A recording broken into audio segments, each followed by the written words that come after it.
okay, state legislatures, if you're going to mandate this for us, like, do it, but we're not going to enact these laws on our own. Which is really important because this actually comes back up again when you get to the 1950s and 60s, when cities like Atlanta are like, we're losing money because we're seen as this like backwards racist place. Or just like the infrastructure of segregation is really costly, right? It's expensive. Racism is expensive. Totally. Hello and welcome to This Day, a history show from Radiotopia. My name is Jody Avirgan. It's 50 Weeks That Shaped America, our semi-quincentennial series looking at some of the biggest moments in U.S. history. And this is week 18, and this week we go to 1896 and a Supreme Court ruling that shut the door on Reconstruction and opened the door to the Jim Crow era of racial segregation. After the Civil War and emancipation in the 1870s and 80s, there was genuine progress for black rights and some political power, but very quickly that Reconstruction era saw a backlash, both on the ground and in new laws throughout the South that tried to roll back the rights of black Americans. Plessy versus Ferguson is the case that we are discussing today, and that was a case about segregated rail cars in Louisiana. But in the end, the ruling upheld the segregated cars, and it was about much more. It really codified this idea of separate but equal. So in this episode, we will get into it all. Who was Plessy? Who was Ferguson? What was up with the Supreme Court in that era? And what was the world that this ruling ushered in? Separate bathrooms, separate water fountains, literacy tests, and poll taxes, the rise of the KKK, lots more. Here to discuss, as always, Nicole Hemmer of Vanderbilt and Kelly Carter-Jackson of Wellesley. Hello there.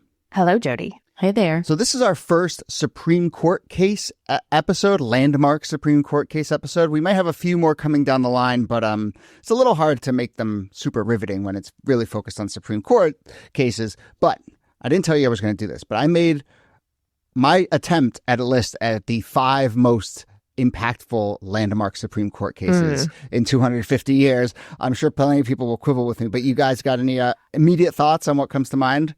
Aside from Plessy versus Ferguson? Oh, Jet Scott for me. Okay. Yeah.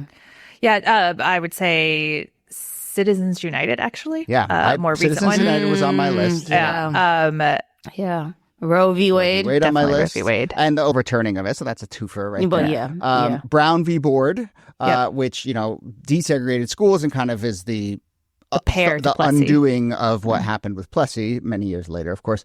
I had Obergefell, same-sex marriage on there.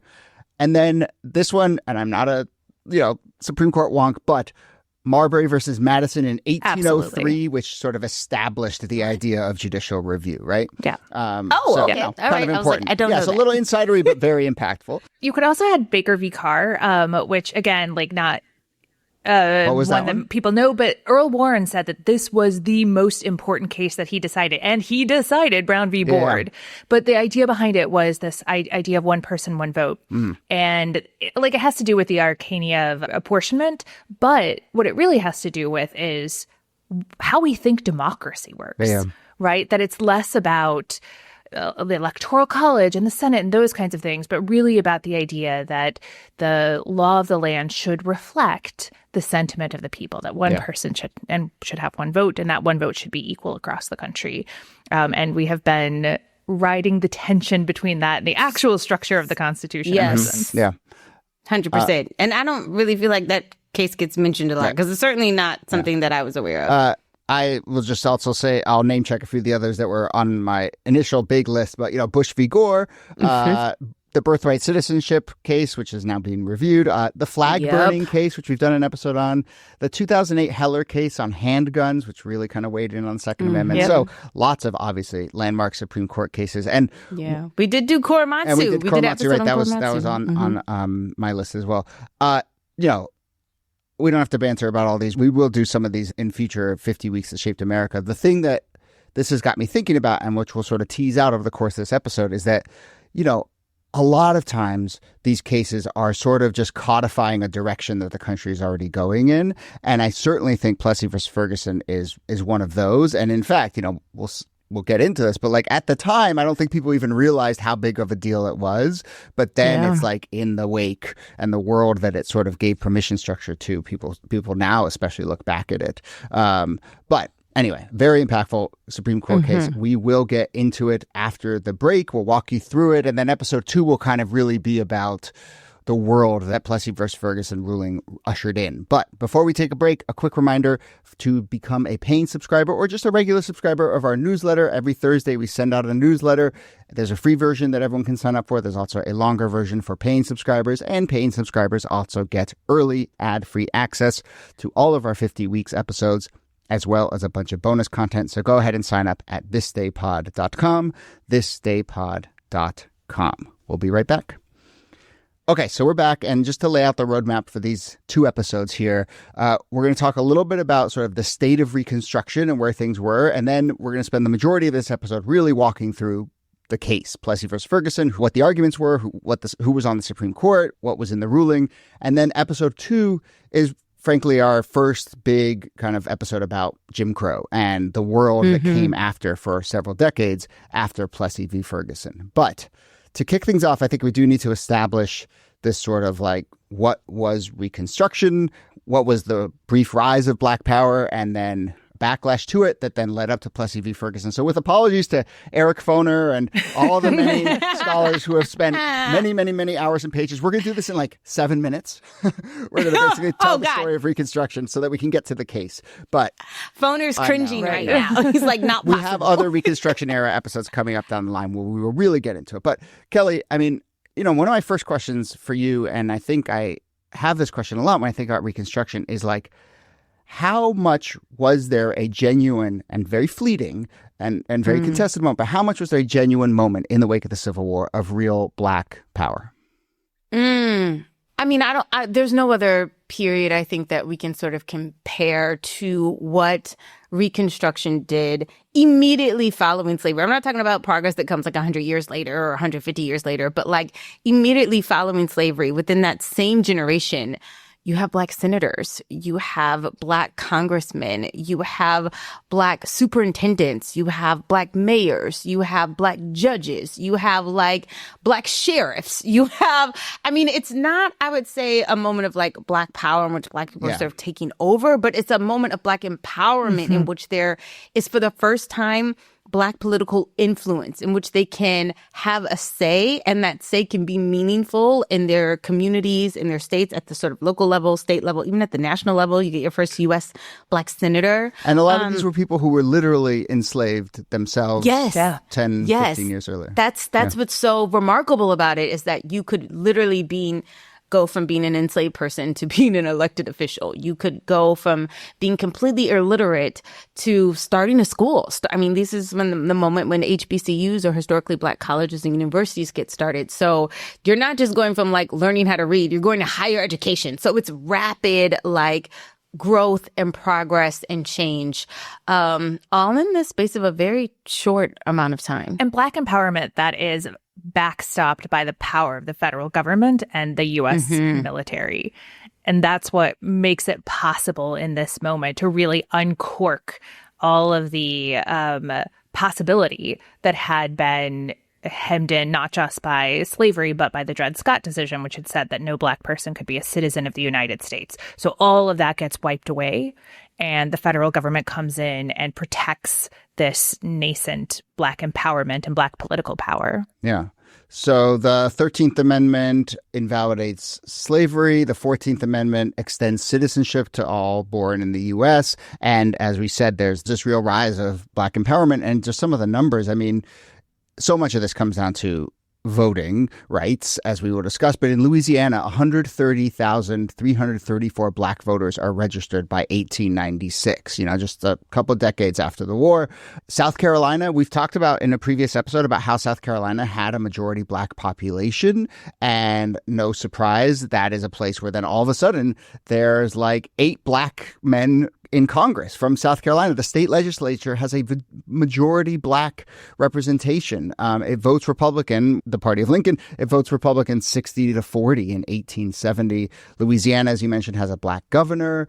Mississippi. There are black lieutenant governors, too. Mississippi has the first black United States senator. I mean, one interesting tidbit, we're going to talk a lot about this separate rail car act that's in Louisiana, which was the one that encoded separate cars for black and white citizens. That was passed by a legislature that had 16 African-American members. So, we see the dynamic playing out here. But, and this is the real story of this moment that sets us up for Plessy or Ferguson, there's obviously enormous pushback, both at the social level, just like kind of the texture of society, and then obviously at the legal level. Andrew Johnson is pardoning a bunch of Confederates at this point, sort of sending a message about what would come next. But where do you want to start on sort of laying out the landscape of the pushback? Do you want to talk about kind of like the texture on the ground just for like white and black citizens of, say, South Carolina, what that looks like? And then we'll get into some of the laws. Yeah, I mean, this is where the narrative definitely is created that the real victim is white Southerners, that they are the biggest losers, that not enslaved people, right? But the idea that they have lost their menfolk, they have lost their infrastructure, their land, their power. And so there are major grievances about how to restore what they believed was taken from them.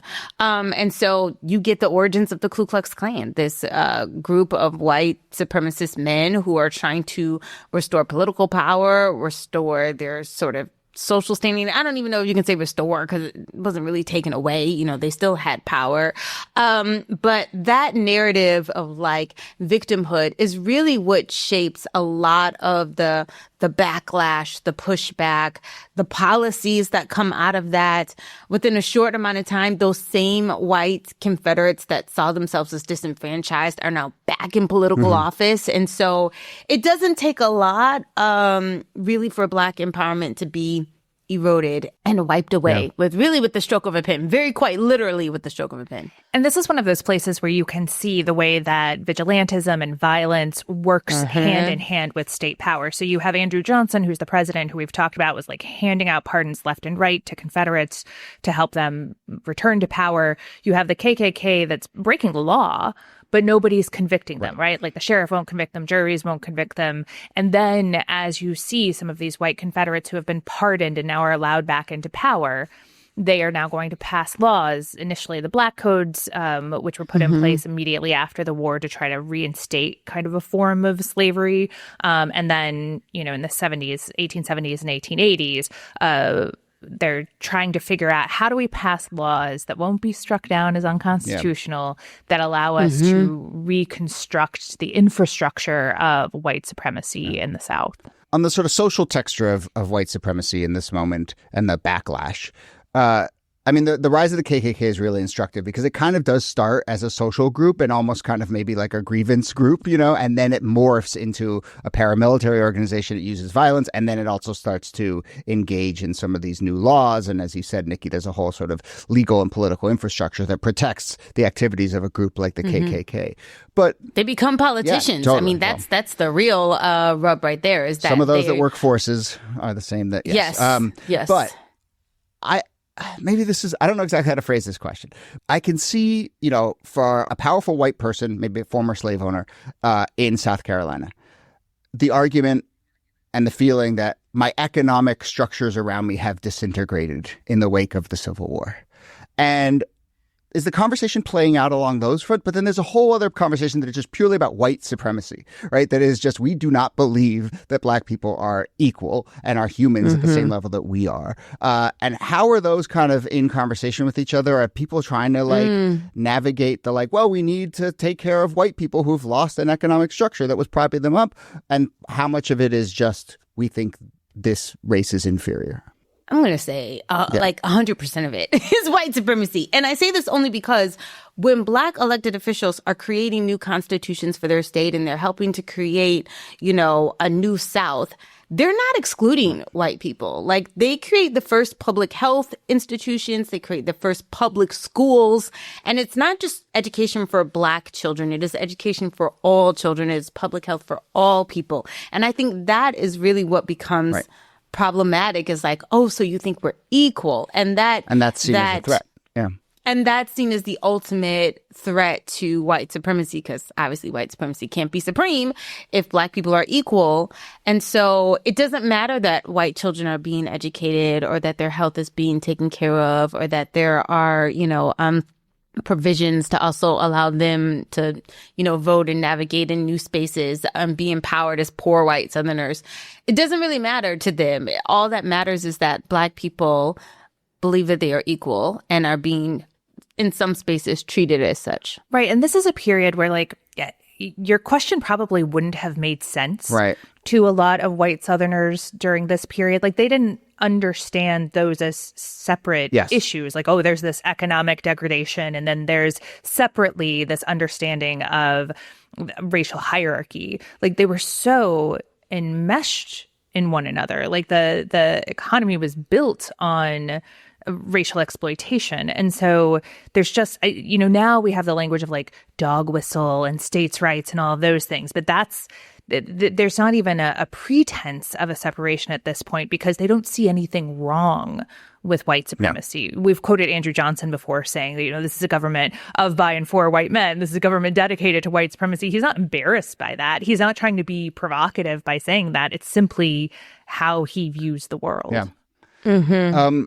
Look, I think we did it. I think we did Eric Foner proud. We pretty much got through Reconstruction in about 7-8 minutes. But, and so I want to move us to Plessy v. Ferguson. But, the other key political moments here are the Compromise of 1877 basically ends Reconstruction politically. That's when federal troops withdraw. So there's really no federal teeth behind any of these efforts to build a new legal and political structure in the South that is more pluralistic. Like I said before, Plessy v. Ferguson, I think, comes along and accelerates or gives a permission structure to something that's already happening. So some of these stats are about things that happened in the wake of Plessy v. Ferguson, but we'll return to this, but just to paint the overall picture, I mentioned how many Black voters had been registered in those years after the Civil War.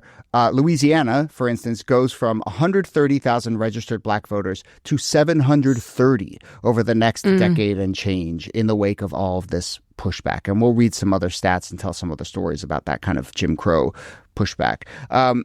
One place in which a lot of this does seem to play out is along the railroads. And in the 1880s, state legislatures start to pass the first laws requiring railroads to provide separate cars for Negro or colored passengers. Florida becomes the first state, but then Mississippi, Texas, Louisiana, and others have them passed by the end of the century. Is there a particular reason why transportation feels like a flashpoint here? I mean, there were laws like this in the North, it's worth pointing out as well. Yeah. But a big part, I think, of just the institution of slavery was mobility. Like, mobility was liberation. Now, where you got to move, where you got to go, when, your ability to be able to choose to sort of leave, or move or go away, was highly constricted. And so the idea that Black people are getting on trains and they're going places, the idea that South Carolinian elected officials have to get on trains to go to D.C. to legislate. And then when they get to D.C., they have to find hotels to stay in. They have to have restaurants that they go out to eat at. So all of that mobility of who gets to go where and in what space, highly contested. And so it makes a lot of sense that transportation is a part of that, because people did not want to sit with Black people. They thought that Black men were consumed with wanting to rape white women. So they put it under the guise of protection, but that's not at all what it was doing. And it's also one of those things that you can't quite opt out of in the same way that you could a restaurant or a concert, theater, or whatever. Like Kelly was saying, like, these South Carolinian legislators had to get on the train in order to go up to Washington, D.C. or to go up to the state capitol. And they didn't have an option but to sit next to Black passengers unless there was a segregated rail car that was available for them. And so it was a confined space where you saw, quote unquote, race mixing happening in unavoidable ways.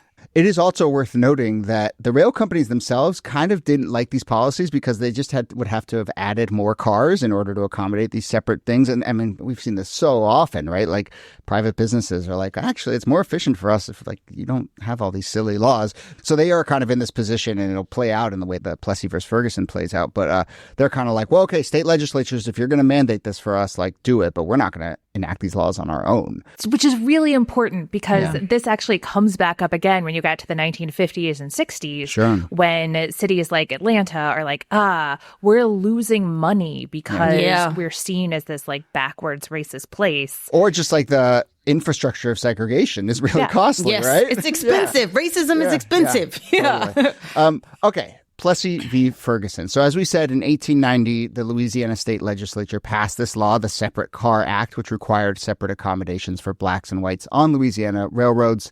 It's ostensibly done to, quote, promote the comfort of passengers. On June 7th, 1892, a man by the name of Homer Plessy buys a ticket on a train from New Orleans bound for Covington, Louisiana, and he sits in a vacant seat on a whites-only car. And then, when asked to leave by the conductor, he refuses. He's arrested, and he is jailed. He was convicted by a New Orleans court of violating this 1890 law, and he then files a petition against the presiding judge, Honorable John H. Ferguson, claiming that the law violated the Equal Protection Clause of the 14th Amendment. So there you have your Plessy, and there you have your Ferguson, who is the presiding judge who found him guilty. Plessy, as you may know, was not just a random person sitting on a random car. This was a so-called test case. So there had been, over the years in Louisiana, a group of prominent black Creole and white Creole New Orleans residents who formed a civil rights group called the Comité des Citoyens, the Committee of Citizens. Very good. Yeah. Commit to it. I committed to it. That's the most important thing. And they were dedicated to sort of striking down this Separate Car Act. And so they went through a bunch of test cases and found folks to try and sort of put pressure on this law. And this was really the work of a lawyer and newspaper editor named Louis Martinet. His mother was born a slave. His father was a Belgian who bought her freedom, but he formed this, and they started to test the constitutionality of this. They actually approached the Louisville and Nashville Railroad, which agreed to act as a silent partner in all of this, which is interesting. And as we mentioned, the railroads kind of didn't love these laws either. And then they tried to do it once, and it was sort of foiled because the Louisiana Supreme Court ruled the Separate Car Act did not apply to interstate passengers. So they tried this on an interstate train first.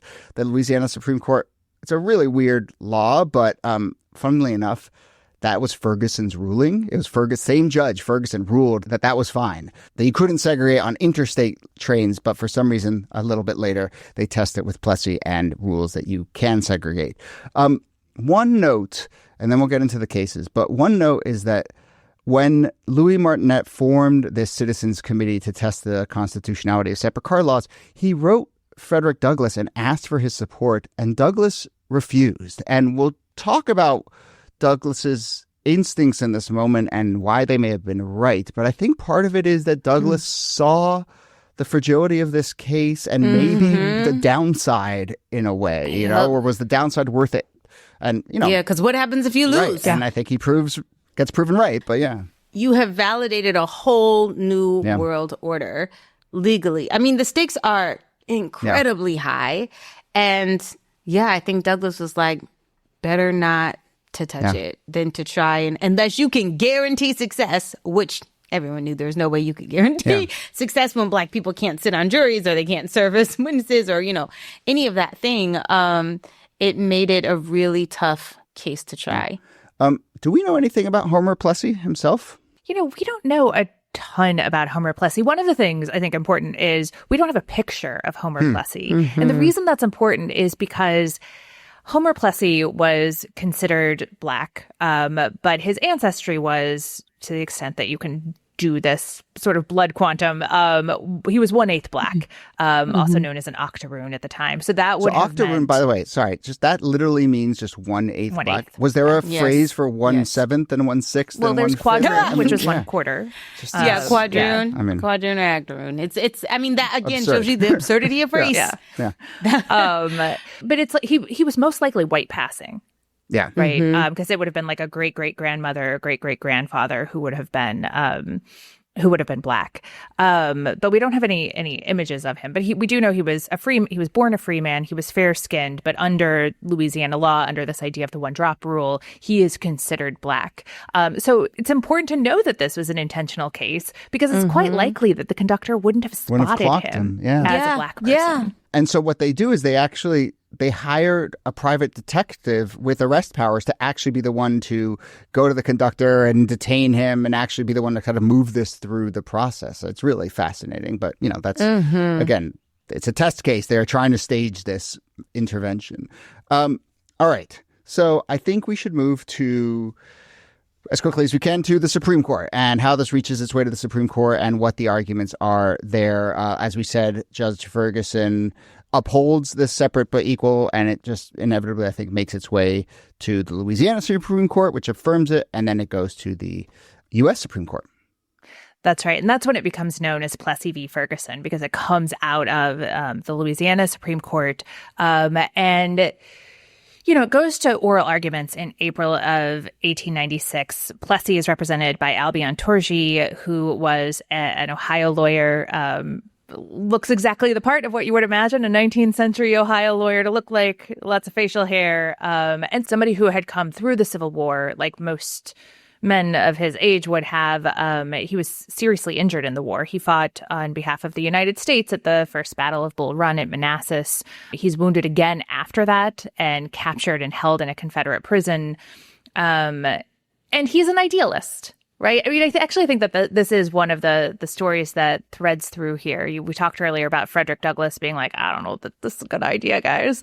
But there were other people who were like, no, you press your cause to the limits, right? Like when an injustice is presented, then you push back against it. And that's something that Torgy was doing. He became a North Carolinian. He was born in Ohio. He's a carpetbagger, moves down to North Carolina, helps to write the new Constitution for North Carolina in 1868, and then serves as a North Carolina judge. And he is...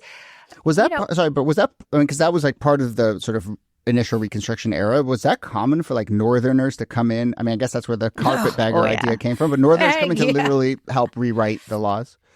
Yes. Yeah, absolutely. Yeah. Absolutely. I mean, that's where you get the name sort of carpetbagger from. It was meant to be like a derogatory word that you would use for Northerners who were opportunists, who were trying to sort of make a difference in the South, but Southerners did not see it in that way. They saw it as people who were trying to take advantage of their losses and deeply resented white Northerners who did this. Yeah. Outside agitators before the phrase was coined. And he really was part of trying to erect a system of racial justice in the South. He made sure that there were Black jurors who were legitimized and able to be included. They were on the jury list, that they could give testimony and serve as witnesses in court. He had secured indictments against the Ku Klux Klan. And then he becomes a writer in order to continue to spread these ideas. He writes a Ramona Should we just Clef. do the whole episode on this guy? I mean, injured in in the Civil War, rewrites the Constitution, then writes a novel. It's a movie. And we haven't even gotten to argue in the Supreme Somebody Court. called Matthew McConaughey. Good call. Matthew McConaughey could absolutely nail the accents involved. Yes. But he becomes one of the best-selling authors of the period. He writes a thinly disguised novel that's about the experience of being a Reconstruction judge in North Carolina.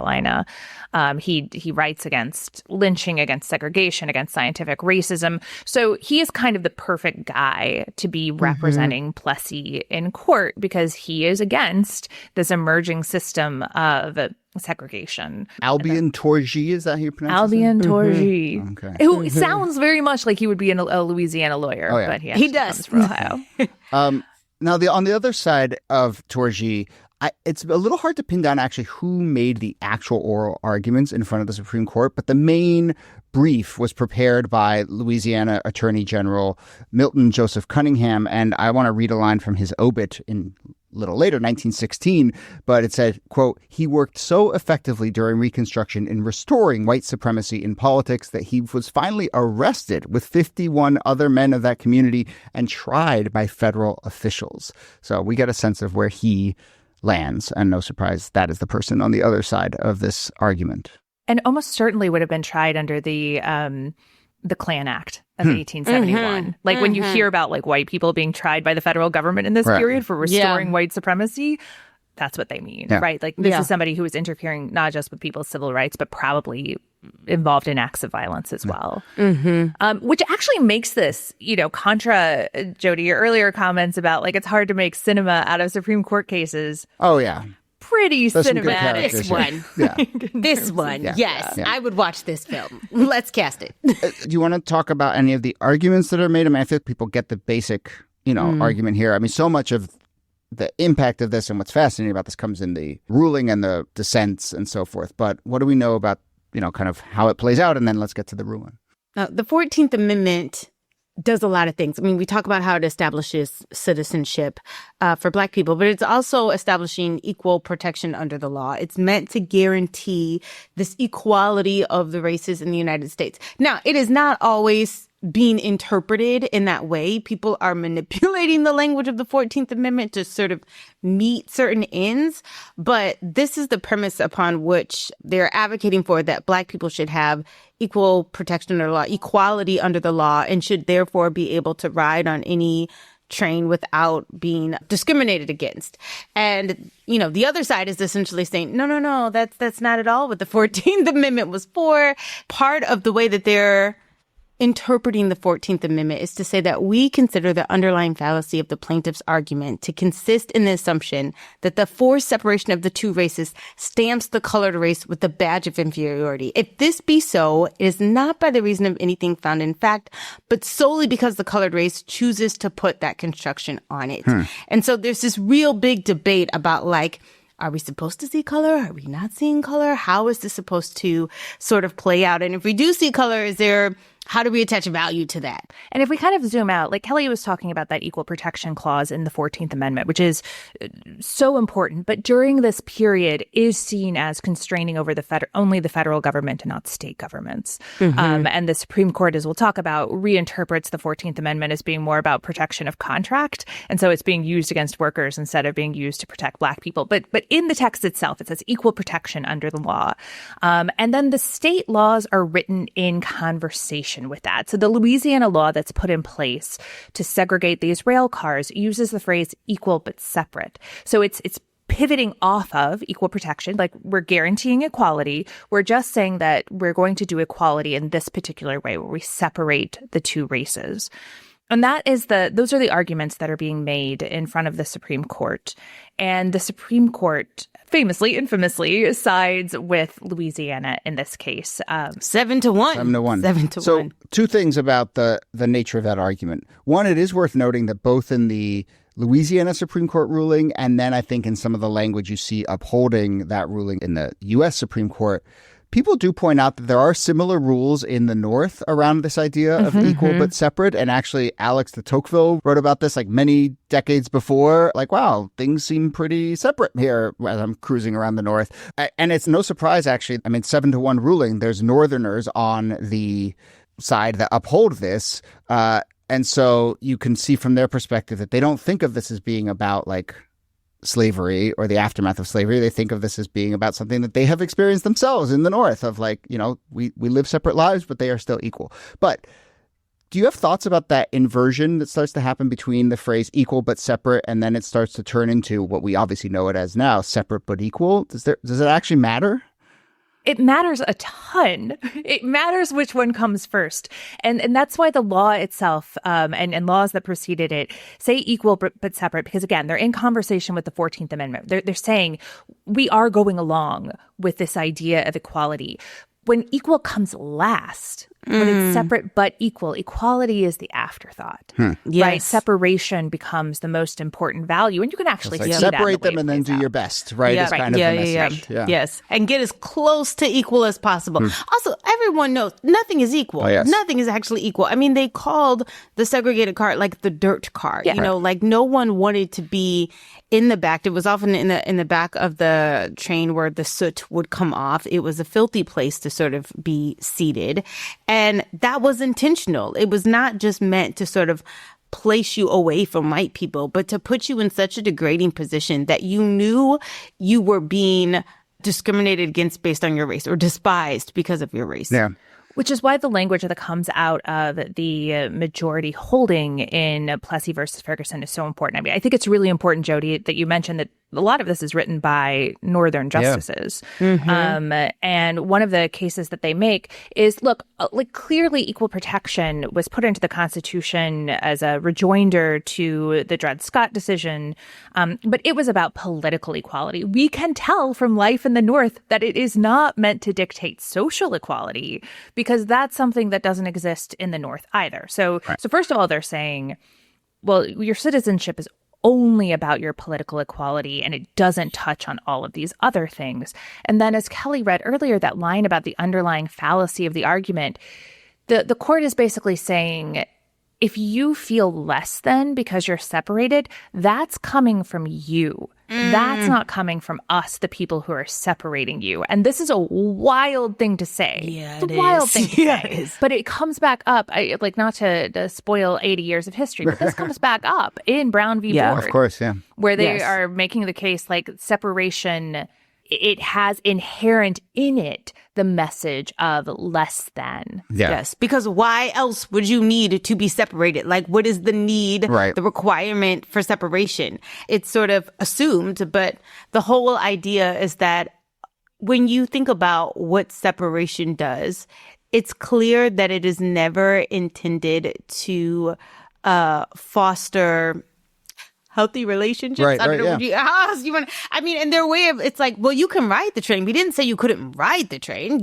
You got on, right? But the conditions in which you are getting on, the conditions in which you are riding this train are deplorable. And the material conditions are all, are what really matter. And we'll spend all of next episode describing sort of what those material conditions actually are. But can I ask one question, just because, it's a 7-1 ruling. There are a number of Northerners who go along with this. We want to get to the dissent, though, because that's really fascinating. But just trying to get my head around how the Northerners would go along with this, it's worth pointing out that there is not language in this ruling, I don't think, that is like explicitly white supremacist. In the way that during Dred Scott, there literally were like writing that was like, we think this race is inferior. You described it brilliantly, Nikki, but it's like that's where you see the Northerners being able to square the kind of like, no, what we're just talking about is the sort of texture of everyday life. We're not weighing in on the sort of overall question of supremacy.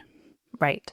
That it's not Roger Taney, who is the author of the Dred Scott decision, saying like Black people are inherently inferior. And in fact, it is a kind of jujitsu move where they're like, if you feel inferior, that's your problem. So it's a very different kind of argument. But let's talk about the one, because I actually think that the dissent is really important. It also comes from technically a Northerner. We've got to give it up for Kentucky. Justice John Marshall Harlan. They were in the Union, believe it or not. In the Union. So he's Kentuckian, and I mean, obviously, but white man. Let's just assume when we're talking about the Supreme Court prior to the 1960s that we're talking about exclusively white men.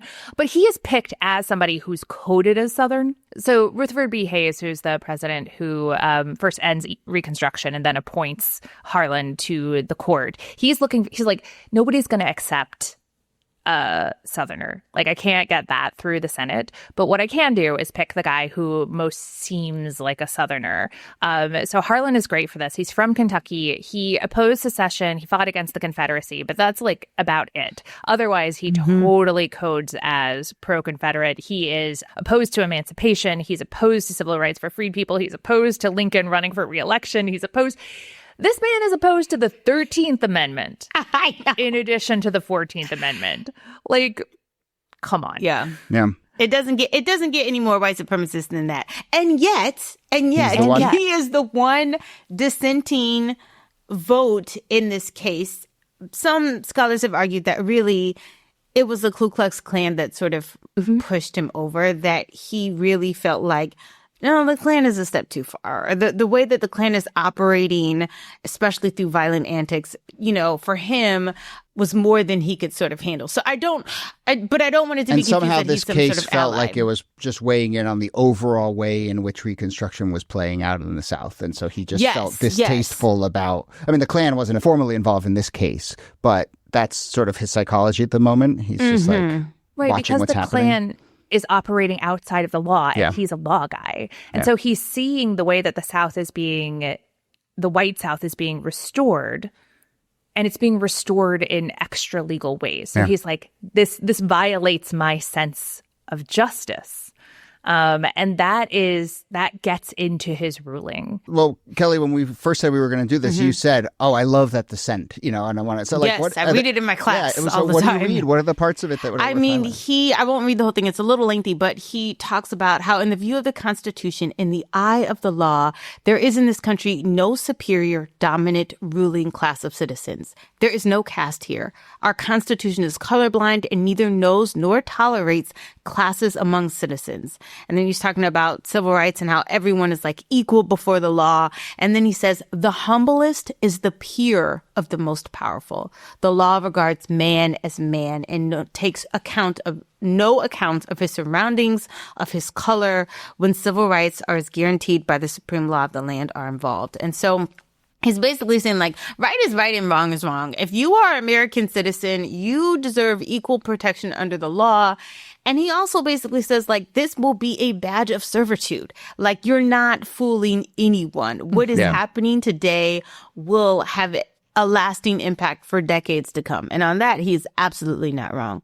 And it's interesting because he does this all kind of still within the context of a kind of social white supremacy. Yeah. He says at the beginning of his dissent, he says the white race deems itself to be the dominant race in this country. And then he goes on and he says, it's not just that they deemed it. So it is the dominant race in prestige and achievements in education, in wealth, in power, but not before the law. Like when you step into a courtroom, when you write the laws of the land, you can't encode all of that stuff. Like that has to take place outside of the realm of the law. And I think it feels important that this guy who is, like Kelly said earlier, not an ally, right? No. Like he's not on the front lines of like the George Floyd protests in 2020. No.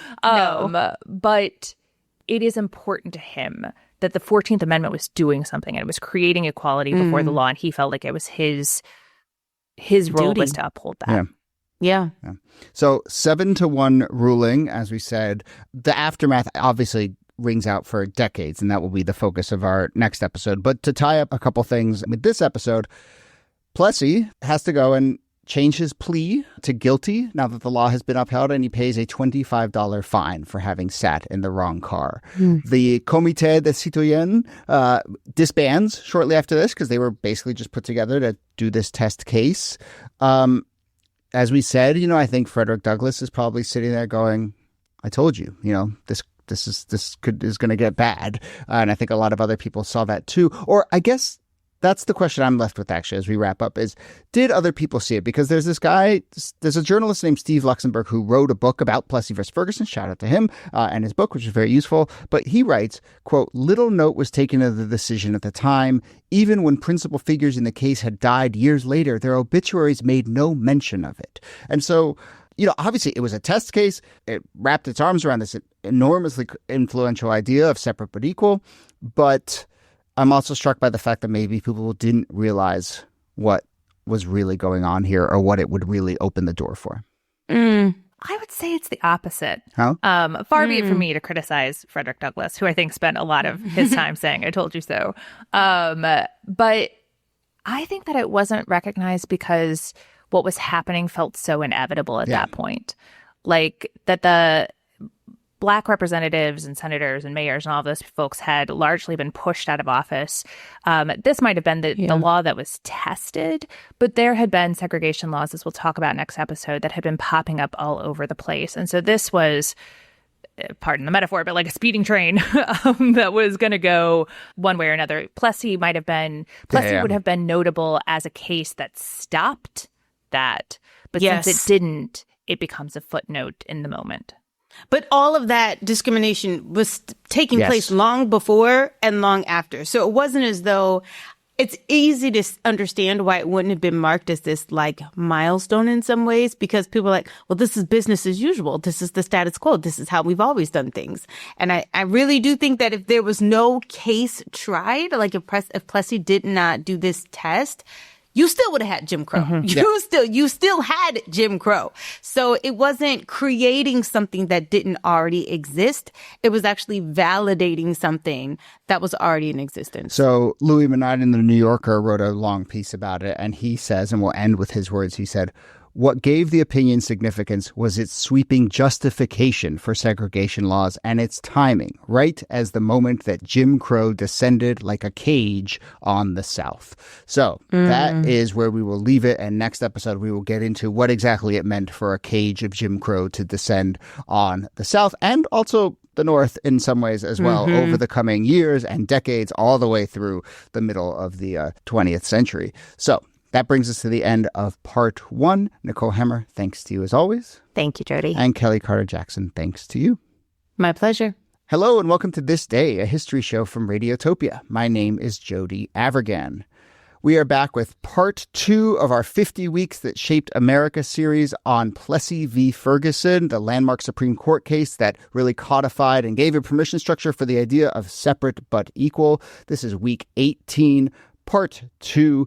This episode is really our chance to look at the Jim Crow era in the United States, the years and decades after Plessy v. Ferguson, which was 1896, and really describe what life was like in the South, both on the ground and in terms of the many, many Jim Crow laws, segregationist laws that got implemented. So here to discuss, as always, Nicole Hemmer of Vanderbilt and Kelly Carter-Jackson of Wellesley. Hello there. Hello, Jody. Hey there. You all know where the phrase Jim Crow comes from? I mean, you're talking to two historians. Yeah. So. Talk to me. I do. Jumpin' Jim Crow. Yeah. It was it's a minstrel show from the early 19th century. Kelly probably can talk much more about it, but I just remember seeing the images on the front of the sheet music as these two crows, but it's deeply tied to blackface and minstrelsy. Yes, and minstrelsy, and which has a long history. Raylan Barnes just has a great new book, Darkology, about the history of minstrelsy in this country. It was the most popular and biggest form of entertainment in the country. I mean, nothing compared to minstrelsy. And when everyone was expecting to be entertained in any form, the darn near requirement was that you would have blackface or some sort of minstrelsy attached to even an opera performance, a singing performance, a comedy performance. There was always minstrelsy there. I think there was an understanding, certainly among Black people and among white abolitionists, that there was something degrading about these minstrel performances. Yes. Because as early as the 1840s, abolitionists are talking about segregation laws, which, to be clear, were happening before the Civil War, were happening after the Civil War. We're talking about segregation laws with the phrase Jim Crow. So it had come to stand in for this type of racial segregation or these racist laws that were being put in place. Yeah. Right. So it's very important to point out that in that phrase, Jim Crow, it sort of shows the lie that this is really about separate but equal, because there is a sort of demeaning supremacist element there. Yes. And the actual first, so, that phrase, is initially a character in minstrelsy. It starts to get used by abolitionists in the 1840s. But then in 1892, it appears kind of for the first time in the New York Times, used as a kind of like Jim Crow laws, and actually is about segregated railroad cars, which of course was the case at the heart of the Plessy versus Ferguson test case. So no surprise, this sort of legal structure becomes known as Jim Crow. So this episode, we're really just going to spend our time kind of painting the picture of that. And, I'll just lay out that it's incredibly complex and it evolves. We're talking, this episode, probably more than any we've done so far this series, is going to span, 30, 40, 50, 60 years, both the legal and the social texture and the educational, and they obviously all play back and forth with each other. We'll also talk about the North as well. And so I guess that's where I want to start, is where do we see the first fallout from Plessy v. Ferguson? It obviously upholds a law. Is it really like, okay, train cars, do your thing? Or do state legislatures in the South start to say, oh gosh, this can give us permission to do all sorts of other things? And where do they first start to enact the most onerous laws? Yeah, I mean, it really does give them permission to do, or I should say validation to do what they've already been doing, which is separating things. You see it most prominently in schools, in education. White children and Black children are separated from one another. And Have they not been, by the way? You know, we talked last episode about some of the sort of Black Power or the sort of gains. Yes. So there were moments where schools were desegregated in the immediate wake of the Civil War? In some spaces in the North. In the South, they were absolutely segregated. You were not going to have white children and Black children going to school together as sort of the norm. Schools is the last place where, you know, schools is the place where people most fight their battles, as we've learned over the course of making this series. Exactly, yes. And of course, you know, Black schools are like shacks. They're like shanty towns. I mean, the inequality is obvious in their textbooks, in the pay for their teachers, and the facilities in which they are teaching in. You know, you see it most in the education system. And that's what's really sort of contested all the way up until Brown v. Board. But you see it there, I think, most prominently. And you'll see it like move out into all sorts of recreational and social spaces. But what's interesting is even though Plessy v. Ferguson was about this kind of social segregation, you kind of see it snap into place a kind of political disenfranchisement. Because alongside all of the segregation laws that proliferate after Plessy v. Ferguson, what is also proliferating are new laws in order to push Black men out of the electorate. And that is in some ways, even though Plessy wasn't supposed to be about that at all, even though Plessy was very specifically about social segregation and not political disenfranchisement, the Supreme Court putting a stamp of approval on social segregation, the states take that as, well, then we can do what we want with the 15th Amendment as well and with voting. Right. Just to state the obvious, like you could convince yourself that schools are separate but equal, but I don't think you can convince yourself that this group can vote and this group can't, has some sort of equality in it, but nevertheless people enact those rules. And nothing's stopping them to do those. I mean, all of the different restrictions you'll start to see, the literacy test, the poll taxes, the grandfather clauses, you know, there are all of these new laws that are being created to disenfranchise Black men. So we should walk through every one of those because some of these laws are just incredible. But just to clarify one thing about the Supreme Court ruling and just the larger idea of separate but equal, they kind of define separate, but they do not define equal, right? And they basically leave that up to the states and say, we trust you to legislate what counts as equal. Is that basically it? Yeah. I mean, they don't go and check. Right. There's no mechanism set up. There's no enforcement. And they assume that the states will... or whatever. I don't think they even assume it, but... I was going to say, I don't think they do either. They sort of like protect... They're like, we assume that when you're doing separate, that you'll take care of the equality side of things.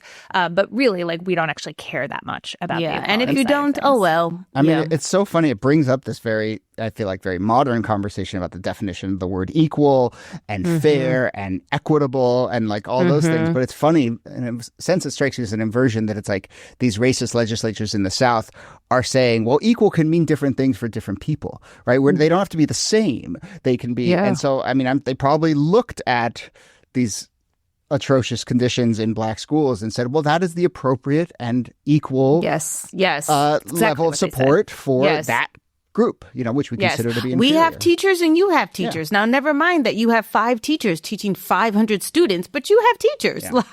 And it's a way of saying as long as there is an existence of something, that is like equal. Confirmation of equality, which never mind that there are not enough Black teachers. There are not, the textbooks that they're using are, you know, torn up and beat up. And it's like, but you have books. It doesn't matter if the books are substandard.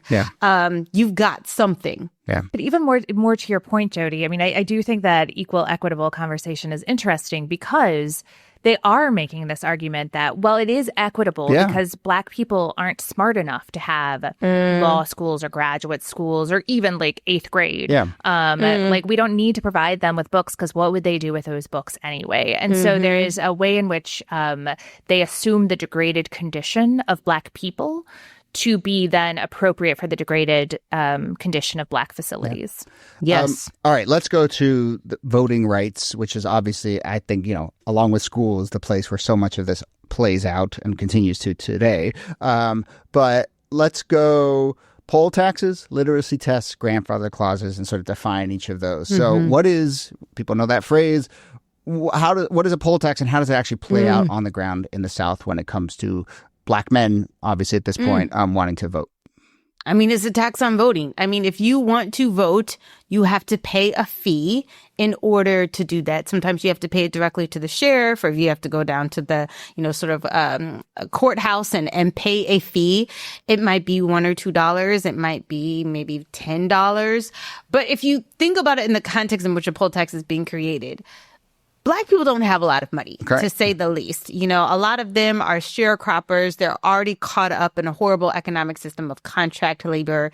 And so the idea that you would have to pay in order to vote is a non-starter for a lot of Black people because it just was not attainable. It was expensive. And it's also accumulating. So if you didn't pay the poll tax 1 year or you didn't pay the poll tax for 20 years, then let's say you go to vote, now you have to pay the poll tax for the past 20 years. So you're talking hundreds, if not thousands of dollars. So you would show up as like a 45-year-old, maybe even a 45-year-old who was born into slavery. Yeah. And they'll say, well, you owe 45 years worth of since you were 21. Since you were 21, fair enough. Okay. But also, who's going to spend that money to vote when they know that it won't change the political outcome, that the person that there is going to be elected is going to be a Southern Democrat. And it's not as though your vote could sway to create change in some other way. Because that backlash had really sort of solidified by this point. Yeah. It's a question I ask my students, if you had to pay to vote, would you? And if you would, how much would you pay to vote? Would you pay $5, $50? A lot of my students tap out after $20. They're like, 5, sure, 10, maybe. But your point is so good that I'm sure, I'm trying to think through that thought exercise now, but I'm sure it has so much to do with, do I actually think this vote will count? Right? Yeah. And if let's say you thought it would count, how much would you pay to vote? I don't know. Yeah, it's a very good question. And Americans will be facing down that decision if the SAVE Act passes. Perhaps. Because lots of people will have to pay for underlying documents. Yes, driver's license, yeah. Okay. Let's move to literacy tests. Are we getting more and more absurd? Is that our structure gets here? pretty absurd. So literacy tests. Let's ratchet up the absurdity. Is that just what it sounds like too? It's exactly what it sounds like, actually, except not. So literacy tests were basically this idea. They remain part of the conversation today that you have to have a certain amount of education in order to properly vote. So one way that we're going to test that is we're going to test that with a literacy test, and that. I don't agree with that, but people would make the case that this is a reflection of your ability to understand the ballot and understand what you're voting for. It also has profound consequences in the North, where you have lots of immigrants who don't speak English and couldn't necessarily pass an English literacy test. But in the South, it's actually not that. It's not actually a test to see if you can read. It's administered by the registrar or by county clerks, and the white clerk gets to decide whether or not you passed it. And these literacy tests could also be understanding tests. And so they would have questions on there, quite famously, that were like, how many bubbles are there on a bar of soap? Mm-hmm. And if a white person walks in and has to take the literacy test, then whatever they say is correct. If a Black person walks in and does it, then whatever they say is incorrect. Or they're written so ambiguously that there could be 3 different answers, and the clerk gets to decide whether or not your answer is correct. So you could be a Harvard-educated Black man in the South, and chances are you would not be able to pass this literacy test because it's not actually about literacy and understanding. It's not about passing. And a lot of these tests were timed, and so there was no way for you to be successful. A lot of them, they're not just literacy tests, they're comprehension tests. So you had to be able to solve a riddle, essentially, in order to be able to But even sometimes the same answer given by a white person and Black person, one would be deemed correct, one would be deemed incorrect. Yeah. There's a Harper's Weekly cartoon from 1879 with a figure labeled, ironically, or cheekily, Mr. Solid South, and he writes on a wall, and it's completely... maybe this is not worth describing in audio, but he writes it and it's like completely misspelled, but it's like education qualification. The black man ought to be eradicated before he can vote with us whites. And every word is misspelled, but he is Mr. Solid South and he is going to pass that literacy test. And the point being, for those who that didn't translate well, that white people also were not well educated in the South. But that wasn't the problem. Right. So it's worth pointing out, and even with the poll tax, there were probably a lot of white people who couldn't afford a poll tax either and couldn't pass a literacy test, and the system found a way, right? Yeah. They found one weird trick, and that is the grandfather clause. Oh, yes. The grandfather clause. Oh, God. The grandfather clause is just what it sounds like, right? Yes. Like, if your father or grandfather had been eligible to vote before the Civil War, then you don't have to pay a poll tax or a literacy test. And it's just like, well, that just means black people. I know. Why don't you just call it what it is? Because you can't do that. Because you can't say, according to the 15th Amendment, you can't say no black person can vote. But you can put all of these weird stipulations on it that will disproportionately affect black people without having to even say the actual thing that you're doing. And that's how a lot of these laws get passed. Is we didn't say black, that's the idea. We didn't say no race black neutral. men. Yeah, race neutral.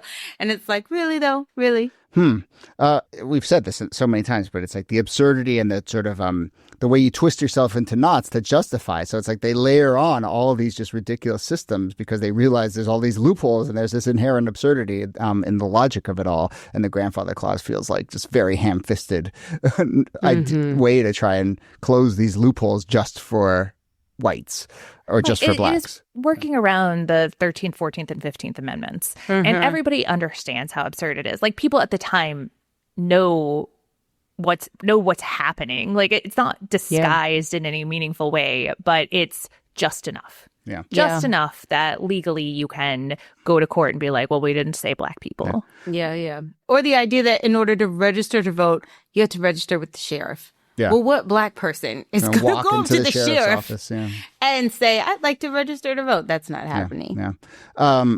It's worth noting that when the Supreme Court finally strikes down grandfather clauses in 1915, there's tens of thousands of poor Southern whites who are suddenly disenfranchised because they had not passed these tests, or they're, it did its work. It did its work, and it shows the absurdity of it all. Okay. So those are the sort of rules around voting. And I mean, the stats around this and the fallout of it and the implication of it is just incredible. So, we mentioned in the first episode how 130,334 black voters were registered in Louisiana in 1896, like a real sizable number of people. By 1904, it is down to 1,342. By 1910, it is 730 people, black men in Louisiana, are registered to vote, less than 0.5% of eligible black men. In 27 of Louisiana's 60 parishes, not a single black voter is registered. And in another 9, there is only one registered black voter. It works. I always wonder who those people are, though. Who are the 9? Who's the one? The one. Are they passing? Like, I always want to know. Or are they just the bravest person in the world? Yes. Yeah. And what is the cost, right? Yes. Like, you think about the likely cost to their economics, to their finances, to their family, to their safety. Like, there's, as you were saying, Kelly, they're the bravest. And they're paying an enormous price to be able to vote, to be the one black voter in that parish. Yeah. And schools, education, and voting are not just important on their own, but they are the turnkey to all of the other things that come with being part of public life and civic life. And so if you can't vote, the cornerstones of democracy is education and voting. So if you can't vote, you can't serve on a jury, you can't run for office. So all of a sudden, all those, we talked about all those new black senators, all those new black legislatures, that starts to just completely be dismantled. Obviously, education, we know the implications of substandard education as the years go on. Public libraries are built up in part of this as well. Let's move a little bit towards some of just the examples of laws that really take up this idea of separate but equal when it comes to just day-to-day lived experience. I mean, as I said, this is where we start to get those images that we have going into the 20th century of separate water fountains and separate rail cars, obviously, and all of that. So do you want to go through some of these really absurd rules that get implemented? Some of them are This is 1930 Birmingham, makes it illegal for a black person and a white person to play dominoes or checkers together. In 1932, Atlanta prohibited amateur baseball clubs of different races from playing within 2 blocks of each other. Oklahoma requires separation of races when fishing or boating. Nebraska in 1911 said marriages are void when one party is a white person and the other is possessed of 1/8 or more Negro, Japanese, or Chinese blood. I mean, every single aspect of life, even things you don't even think about, like playing checkers, is monitored and being recorded. Right. And the last one you read was the anti-miscegenation laws, right? That people of different races couldn't get married, which doesn't get struck down until the 1960s. That if a white woman is found to be having a baby with somebody who was not white, that woman could then go to prison for 18 months. So there are sharp penalties that are attached to all of these in addition to all of the violence. And then it's like it seeps into every part of life. We know about segregated schools and segregated bathrooms and segregated drinking fountains, but it's like segregated cemeteries. It's segregated beaches. It's every single part of life is taken and it's broken apart and it's marked racially. And it seems absurd, but the logic behind it is anywhere that a black and a white person can meet as equal is a threat to our system of government. And we've talked about this before, but I think the most egregious aspect from it is, aside from the discrimination, is that it becomes a model and a practice for other countries to do the same thing. Like in South Africa, creating their apartheid system is based off of, this system that's created in the United States.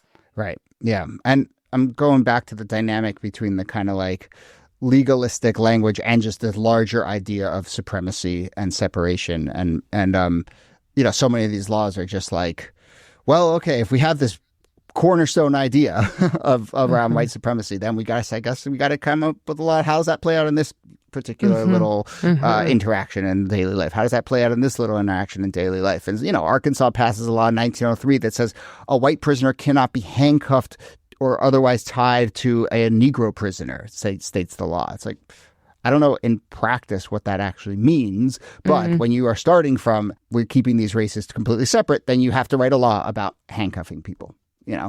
Right. And it means that somebody saw a white person and a black person handcuffed together and had a reaction to it. It's the same thing with the checkers, right? Like you can understand how these emerge out of just the lived experience of somebody freaks out about a black person and a white person being together. Being friends.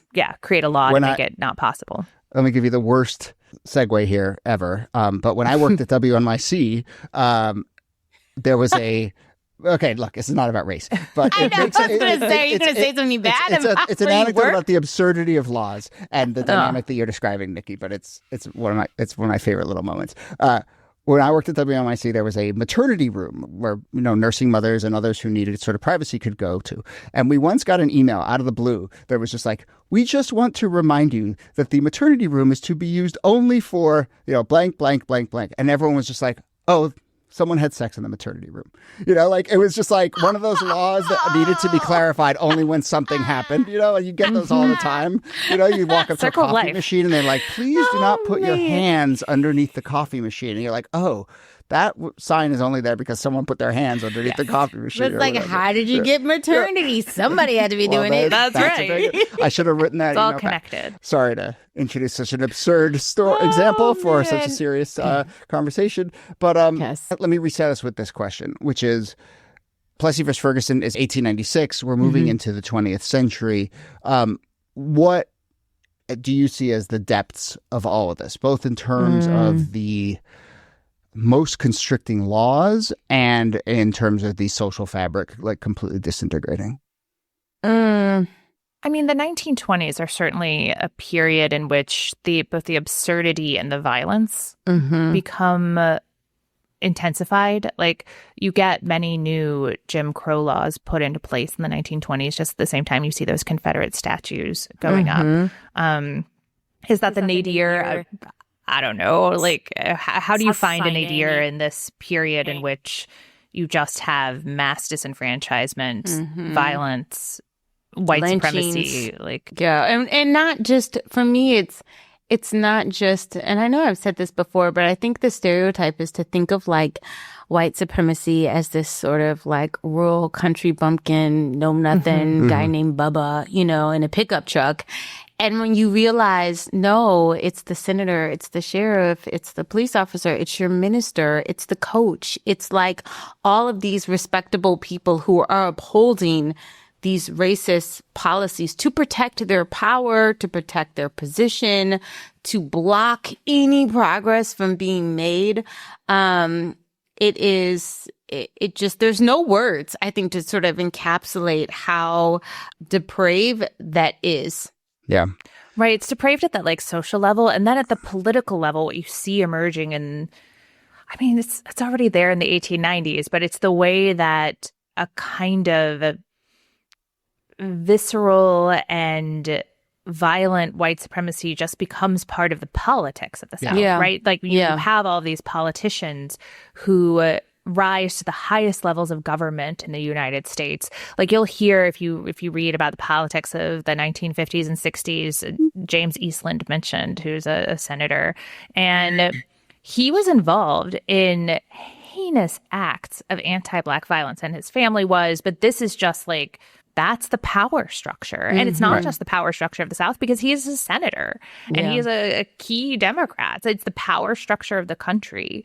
And so I think to the extent that it's just national politics is so infused with this, the white supremacy that we think of as Southern, is that it's codified in these Jim Crow laws. But it's like, that's the country, even if you don't have segregated cemeteries in Minnesota. We're going to do an episode, I think, later this year about South Carolina and an incident where Grant in the 1870s has to confront a basically out of control governor of South Carolina. But, if you want to meet some super duper racist politicians, stick around for that episode. But we should also say, if we're talking about super duper racist politicians, we should also talk about the North here. I mean, I mentioned that obviously the Jim Crow structures and a lot of these absurd laws are being implemented in the South. That is not to say that the North and the federal government don't also give themselves permission in the wake of Plessy versus Ferguson to enact all sorts of other laws. But now, going into the 20th century, we have Woodrow Wilson in power. He's the first Southern-born president of the post-Civil War period. He wins the 1912 election. We've done episodes on this, but he immediately resegregates the federal government. And, these are offices that had been integrated since the Civil War, but he appoints Southerners to his cabinet. He begins pressing for segregated workplaces. There's all sorts of quotes from his secretaries and other people in his government basically being like, we need to separate the races again. And, he implements at the federal level, and then northern states kind of take their cues from there as well in many ways. Yeah, and I mean, because of this, a lot of African Americans lose their job. A lot of African Americans that had good, steady, reliable employment with the federal government suddenly see themselves on the outsides of that and being disenfranchised in a place that they thought was supposed to be safe for them, which was the federal government. And it no longer becomes this good job. And it also, removes decades of the possibility of Black wealth from being generated in spaces where Black people can't find employment at the same level that they had before. And it's implicated in all of these other things that are happening in the 19-teens and the 1920s, right? In the 1920s, you get these strict anti-immigrant laws that try to tilt immigration towards white Europeans as opposed to Eastern Europeans or people from outside of Europe. God forbid. Eugenics is as popular in the North as it is in the South, and gets written and encoded into law. And then you have, always happy to stick with Wilson. But like during Wilson's presidency, you have a reunion of Northern and Southern soldiers who fought in the Civil War. So the folks who fought for the U.S. and the folks who fought for the Confederacy. And it's like this great reunion. Like, it's just like, remember we're getting that the band thing? back together. Yeah. Yeah. And like this idea that, well, we're all Americans. So there's no like bad guy in this. Like, we're just a bunch of white soldiers who are coming back together and saying, that's fine. Like, the real... Let's let bygones be bygones. It's been 50 years, et cetera, et cetera. Never mind that, all of the 250,000 Black soldiers that fought in the Civil War. They're not at all included in this memorial event. And that exclusion is so intentional. We're not thinking about Black contributions because, again, North or South, as long as you are white, you are right. And let's just agree that like the sin of the 19th century was Reconstruction and not slavery in the war. Yes, yes, absolutely. So that great reunion at Gettysburg is in 1913, about 50 years after the war ends. I'm not trying to downplay the fact that there's an agenda here, and as you both just laid out, that there's an intentional resegregation going on. But there is also, in the teens and 20s, it seems to me, and into the 30s, a forgetting happening, right? We're just talking about how time works, and now we're talking about a generation, 2 generations, 3 generations since the Civil War and since the sort of visceral understanding of that fight and the fight of Reconstruction. And I, obviously can't help but think about this moment now where I think there's just a natural, not excusable, but natural forgetting of what's happening around the battles that were fought in the middle of the 20th century. And that's just part of the story, I feel like. Yeah. I want to push back on that just a little bit, please. though, because I think, or maybe this is a yes and, which is there is a forgetting and there is a deliberate propaganda campaign to rewrite that history. But it's enabled by the forgetting. Right. And so in the 19-teens and 20s, that's the Dunning School and rewriting the history of the Civil War and all like that. the Lost Cause.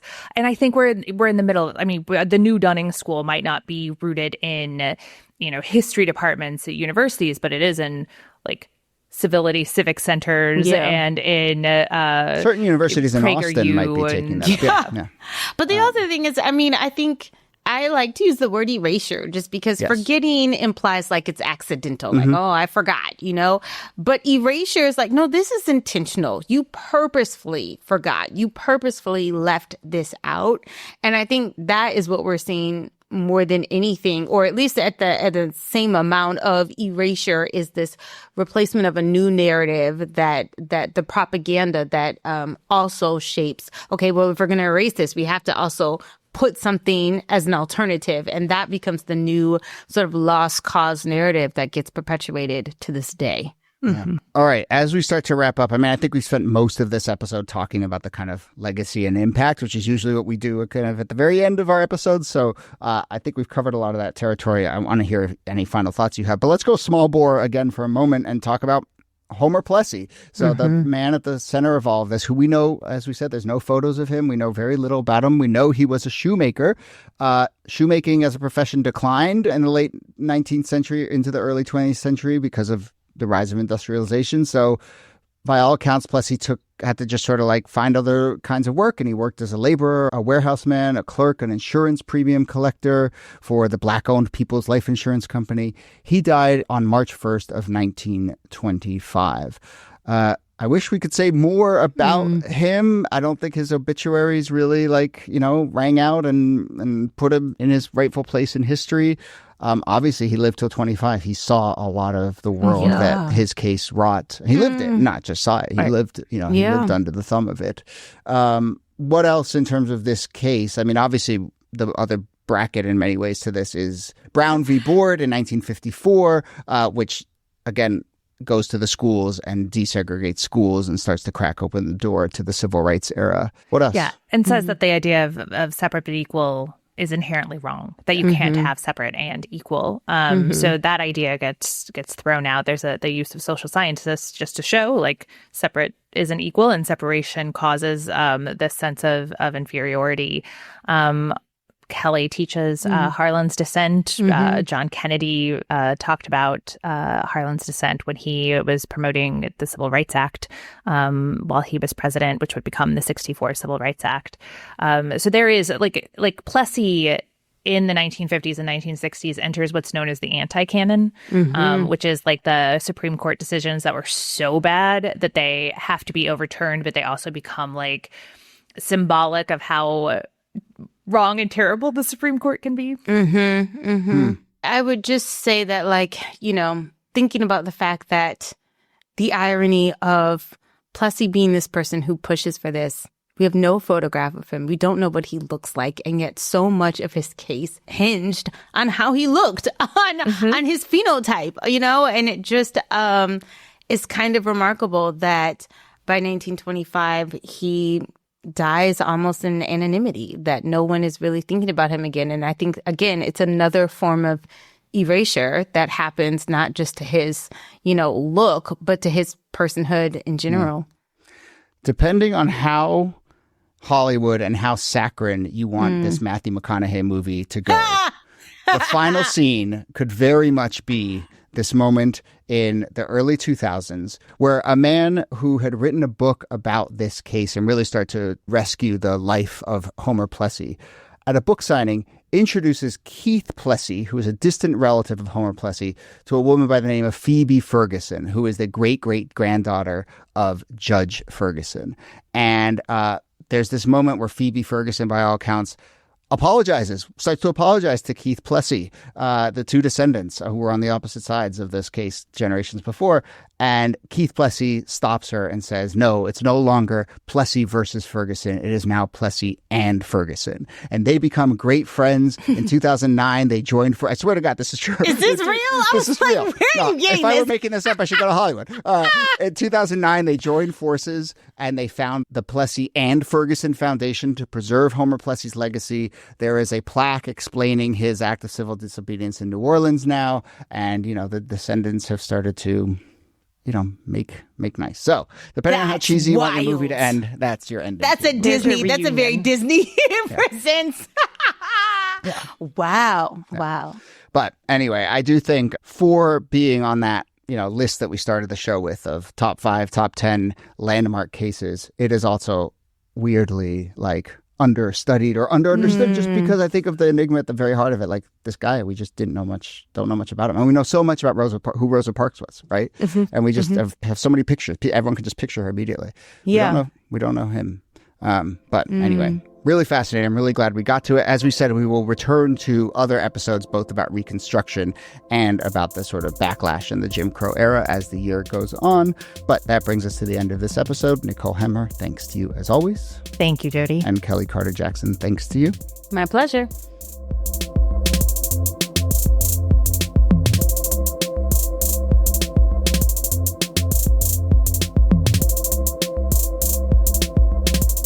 This Day is a proud member of Radiotopia, a network of independent, artist-produced, listener-supported podcasts. Don't forget to sign up for our America 250 Watch newsletter. Every Thursday, you'll get exclusive access to analysis and information about the semi-quincentennial, commentary from our team, and a list of fascinating things that happened that week throughout history. And on Sundays, for our paid subscribers, you get early, ad-free access to our 50 Weeks That Shaped America series, plus other bonus conversations throughout the year. Join in, find out lots more, support the show at thisdaypod.com. You can also follow This Day Pod on Instagram, Blue Sky, and on YouTube. Get in touch with ideas or feedback at thisdaypod@gmail.com. Jacob Feldman is our researcher. Kala Nakua does our transcripts. Special thanks to Audrey Martovich, Yuri Lasordo, and everyone at Radiotopia. Extra special thanks to you for listening, subscribing, rating and reviewing, and telling others about the show. My name is Jody Abergan. We'll see you soon.